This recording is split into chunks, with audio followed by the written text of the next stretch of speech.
हो खाता बे शादी चली जाइब ससुरारावा हमारा क्या भूलिया बजाई है रे यारावा। हई हमार भैयावा देह हाथ से कितना कमजोर बारे। लड़की एक फाइट मरलस त जाके जगदेव चाचा के पलानी में गिर गईल ह।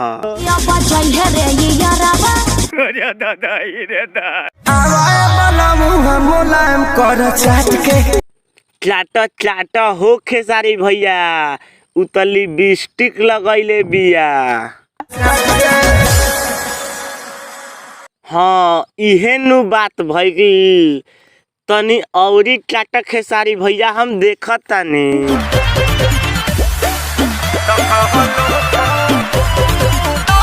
रुक जा खेसारी भैया कह द चुम्मा चाटी अब ना होई हाउ वाला बतिया कह दी ह।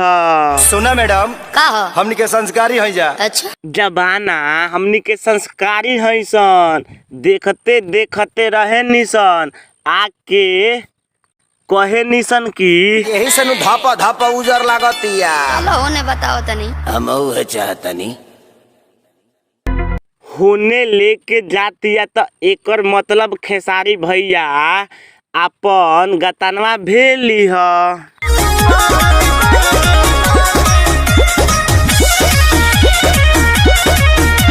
देख ल लोग ए लइकवा सन के लड़की के देखे खातिर चश्मा उतार के देखतारन सन। हम बानी कुंवर तहर शादी हो गई।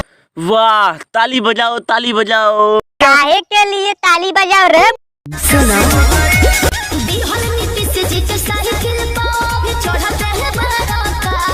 हाँ हमार ई भैया नु दिहल नीतीश जी के साइकिल पर चढ़ेला।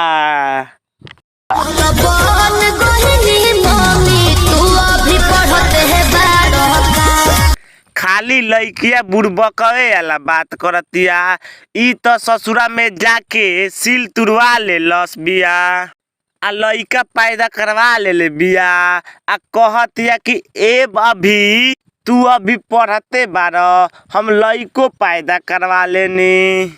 जानता रू बबुनी हमार भैया नु कंपटीशन करेला। वाह वाह भाई लाइफ में कुछ करो लड़की के चक्कर में मत पड़ो। हमारा तरफ से फुल सपोर्ट बा। रूपा बाबा सोना तोहार देहिया बागों सो। देखो आप लोग ये गसल के नाम पर किया छू रहा है दुनिया बहुत अजीब हो गईल बा भाई लोग। हे घोरे कोला जुग में ना हो खबू बचो। तहरा उसे का मतलब बा उ बचल बिया की नइखे बचल।